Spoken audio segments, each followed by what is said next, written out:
Students, आज से एक बार फिर हम आपके साथ अपने एग्रोनॉमी क्लास को लेकर के आपके सामने आए हैं। इधर बीच काफ़ी समय हम आपसे नहीं हम रूबरू हो पाए क्योंकि हम लोग कॉपी करेक्शन के लिए गए थे। अब लौट आए हैं तो आपके साथ अब फिर से अपने क्लासेस को लेकर के आगे बढ़ते हैं। लास्ट टाइम जो हम यहाँ से हम छोड़ करके कॉपी करेक्शन के लिए गए थे, आपके साथ हमने एग्रोनॉमी के क्लास में reclamation of alkaline and Saleen soil के लिए बात अपने आपके कर रहे थे। उसके बारे में आपको कौन कौन से मेथड हैं वो हमने आपको बस समझाए थे कि आपके कल्चरल मेथड हैं, बायोलॉजिकल मेथड हैं, आपके केमिकल मेथड हैं और आपके साथ साथ डिफरेंट अदर मेथड्स भी हैं और साथ ही आपके मैकेनिकल मेथड्स भी हैं। तो आपको कई इनके बारे में बताया भी था और उनके उसके में अंतर्गत आने वाले हर एक मेथड के पॉइंट्स को मैंने आपको लिखा दिया था। आज हम आपको एक एक करके शुरू करते हैं। आज हम आपके साथ शुरू करते हैं मैकेनिकल मेथड। मैकेनिकल मेथड में सबसे पहले हम आपके साथ उसमें लेकर के आते हैं निश्चालन को, जिसको कहते हैं लीचिंग। लीचिंग में होता क्या है कि हम पौधों के रूट जोन से जो खेत के अंदर एक्सेस ऑफ सॉल्ट होता है उनको पानी में घोल करके दूर पहुंचाने को, ज़मीन के नीचे ले जाने को हम लीचिंग कहते हैं। यानी कि जो भी सॉल्ट सॉइल के अंदर हैं उनको पानी में घोल करके उनके पर्कुलेशन के थ्रू, यानी कि downward movement of water in the soil through the percolation, हम सॉल्ट्स को पौधों की जड़ों से दूर ले जाते हैं और लगातार हम लीचिंग करते रहने से पौधों भूमि के अंदर सुधार होता है और पौधों के अंदर प्रॉपर ग्रोथ आने लगती है और हम इस प्रकार भूमि के अंदर सुधार कर सकते हैं। इसके लिए लीचिंग करने के लिए हमको करना क्या पड़ता है कि बेसिकली समर्स में अप्रैल टू जून हम बड़े क्षेत्रों में कुछ छोटे टुकड़ों में बांटकर उनकी मजबूत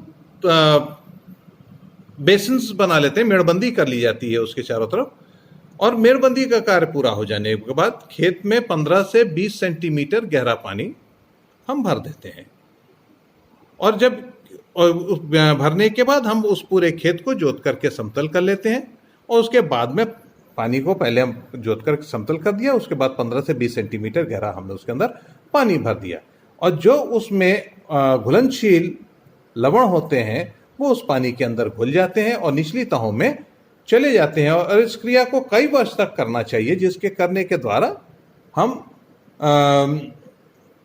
धीरे धीरे करके भूमि के अंदर सुधार करते चले जाते हैं। तो यानी कि सीधा सा तरीका यह है कि हमको फ्लडिंग करनी है, 15 से 20 सेंटीमीटर गहरी फ्लडिंग करनी। पहले जुताई करके खेत को समतल कर दिया, उसके बाद खेत के अंदर 15 से 20 सेंटीमीटर गहरी फ्लडिंग कर इरिगेशन करनी है और उसमें जितने भी सॉल्ट, क्योंकि पहले जुताई कर देने पर सॉल्ट सारे ऊपर आ जाते हैं और वो जो भी है उसके अंदर घुल करके पानी के अंदर घुलने के बाद वो जमीन के नीचे चले जाते हैं। पहला तो ये था आपका लीचिंग के थ्रू। दूसरा स्क्रैपिंग, और जब इस कंडीशन में कि भूमि के ऊपरी सतह पर जो सॉल्ट्स आ जाते हैं उनको खुरच के हटाया जा सकता है। इसके लिए दो तरीका है। एक तो हमने आपके निश्चालन के लिए बात की, निश्चालन से कुछ सॉल्ट्स नीचे चले जाते हैं, लेकिन बहुत से सॉल्ट्स ऐसे होते हैं जो कि नीचे नहीं जाते और इवेपोरेशन के थ्रू वो वापस सरफेस के ऊपर आ जाते हैं। और जब वो ऊपर सरफेस के ऊपर आ जाते हैं और तो एक सॉल्ट की एक सतह बन जाती है और उस सतह को हम जमीन की सतह पर से स्क्रैप करके उसको खुरच करके हटाया जा सकता है और लगातार हम इस तरह से खुरचने के द्वारा हम भूमि की सतह पर से हम सॉल्ट्स को हटा करके इस भूमि को इस योग्य बना पाते हैं कि हम उस पर खेती कर सके, क्योंकि ज्यादातर सॉल्ट हमने निश्चालन से नीचे कर दिया और जो ऊपर रह गए उनको स्क्रैपिंग के थ्रू हमने उसको अलग कर दिया। उसके बाद है फ्लशिंग या ड्रेन आउट, फ्लशिंग और drain out of the soluble salts, उसको कहते हैं लवणों को बहाना। लवणों को बहाने के लिए खेत में पर्याप्त मात्रा में पानी को भर दिया जाता है, जिसमें ऊपरी सतह के जो लवण होते हैं वो पानी में घुल जाते हैं और इसके बाद लवण युक्त पानी को खेत की निकास नालियों के द्वारा बाहर कर दिया जाता है। अभी तो ऊपरी सतह से हमने आपका दो तरीका हो गया। एक तरीका तो ये हो गया कि जो ऊपर रह जाता है उसको हम खुरच के हटा दें, और अगर हम उसको खुरच करके हटाने में हटा सकते हैं तो उसको हटा दें, नहीं तो उसको पानी में घोल करके उस पूरे के पूरे पानी को निकास नालियों के द्वारा यानी कि ड्रेन्स के द्वारा हम खेत से बाहर उसको निकाल दें। जब उस खेत से बाहर निकालने की प्रक्रिया को हम फ्लशिंग कहते हैं, फ्लश आउट कर दें या फिर ड्रेन आउट कर दें, उसको खेत से बाहर निकाल दें। तो हमारे खेत में से लगातार इस क्रिया को करने के द्वारा हमारे खेत में से बहुत हद तक हम हानिकारक लवणों को हटाने में सक्षम होते हैं, ताकि हम अपनी क्रॉप को प्रॉपर तरीके से बो सकें। उसके बाद है कि फिर हम इम्प्रूवमेंट इन ड्रेनेज। जब कभी भी ड्रेनेज की समस्या अधिक होती है या हमारी सब सोयल में हार्ड क्रस्ट का फॉर्मेशन होता है, तो जो माइनर टेक्सचर है जो कि फाइन टेक्सचर्ड है उससे ड्रेनेज जो है वो इंटरप्ट होता है। उस इंटरप्शन के थ्रू हमारा क्या कहते हैं सॉल्युबल सॉल्ट्स जो हैं वो जल स्तर वो भूमि के नीचे नहीं जाते।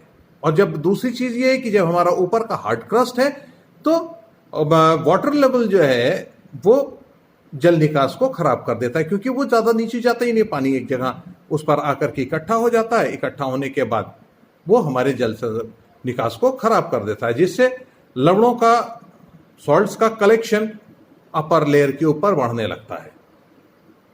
जब उसका संचय होने लगता है, collected they become collect on the surface of the soil. उसके साथ होता है क्या है, तो गहरी जुताई करके कठोर परत को तोड़ना जरूरी है। गहरी जुताई करके कठोर परत को तोड़ना है ताकि नीचे की ओर जल सुगमता पूर्वक प्रवेश करने लगे, यानी पर्कोलेशन रेट बढ़ जाए सॉइल का, और उसके थ्रू हम खेत के जल निकास को सुधार सकें। यानी कि हम जब सिंचाई करते हैं और नीचे कड़ी परत होती है तो हमारा वाटर लेवल बढ़ जाता है, जिससे हमारा जल निकास खराब होता है। और उसको सही करने के लिए हमको गहरी जुताई करके उसके नीचे की कड़ी परत को तोड़ना पड़ता है, ताकि उसके टूटने से वाटर का पर्कोलेशन रेट बढ़ जाए और साथ ही जल निकास के सुधारने के लिए अन्य कृत्रिम विधियों को भी अपना करके हम इस योग्य बना देते हैं, जिससे कि एक्सेस ऑफ वाटर हमारा ड्रेन आउट हो जाए। और हमारे ड्रेन आउट हो जाने की वजह से हमारे सॉइल में जो सॉल्ट्स का एक्यूमुलेशन था वो धीरे धीरे करके खत्म होता चला जाता है, और हम अपनी सॉइल को इस योग्य बना पाते हैं जिससे कि हम उसमें खेती कर सकें। नेक्स्ट है ट्रेंचिंग, यानी कि खाई खोदना। इस विधि में हम थोड़ी थोड़ी दूर पर खाई खोदते हैं। इसके बाद खाइयों को इस प्रकार से भरते हैं कि ऊपरी लवण तथा क्षारयुक्त मिट्टी नीचे चली जाए और नीचे की मिट्टी ऊपर आ जाए।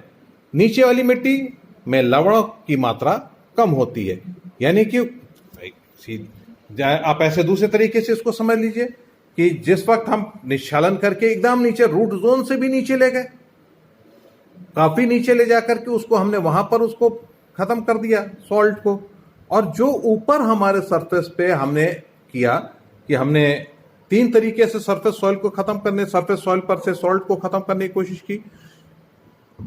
पहला था हमने स्क्रैपिंग के थ्रू, दूसरा हमने किया फ्लशिंग के थ्रू, तीसरा है ट्रेंचिंग। ट्रेंचिंग में हम गहरी खाइयां खोद देते हैं और दूसरी तरफ से हम मट्टी को, नीचे की मट्टी को ऊपर और ऊपर की मट्टी को नीचे करके हम दबा देते हैं। तो जो सरफेस सॉइल का जो सॉल्ट होता है वो उलट करके नीचे की तरफ चला जाता है, और नीचे की मट्टी जो ऊपर आती है और उसमें कम सॉल्ट होते हैं, तो वो इस तरीके से हम पलटते रहते हैं मट्टी को। मट्टी के पलट दिए जाने के द्वारा हमारी सॉइल इस योग्य हो जाती है कि हम उसमें खेती कर सकें, क्योंकि ज्यादा सॉल्ट रूट जोन से नीचे चले गए और कम सॉल्ट्स ऊपर रह गए, जिसमें कि हमारी क्रॉप अच्छी ग्रोथ को करने में सक्षम होती है। और लास्ट है हमारा ब्रेकिंग ऑफ हार्ड क्रस्ट, जो कि ऐसा हार्ड क्रस्ट जो कि अभेद्य हो, उसको हम उस कड़ी परत को हमको अधोमृदा में यानी सब सॉइल में हमको तोड़ना ही पड़ता है। जैसा कि अभी हमने आपको बताया रिक्लेमेशन ऑफ ड्रेनेज सिस्टम में हमने आपसे कहा था कि उसमें जो अधोमृदा में जो कड़ी परत होती है हमको उसको तोड़ना पड़ता है। तो हमको वही चीज यहां पर भी है कि हमको उसको ब्रेक करके हम इस योग्य करने पाते हैं कि हमारी जो भी सॉल्ट्स हैं वो नीचे चले जाएं और इस योग्य होने पाए, जैसे कि हम उनको उसको हार्मफुल लेवल से नीचे कर दें और हम अपनी क्रॉप को बो सकें। आज के लिए इतना। कल हम आपको केमिकल मेथड के बारे में बताएंगे।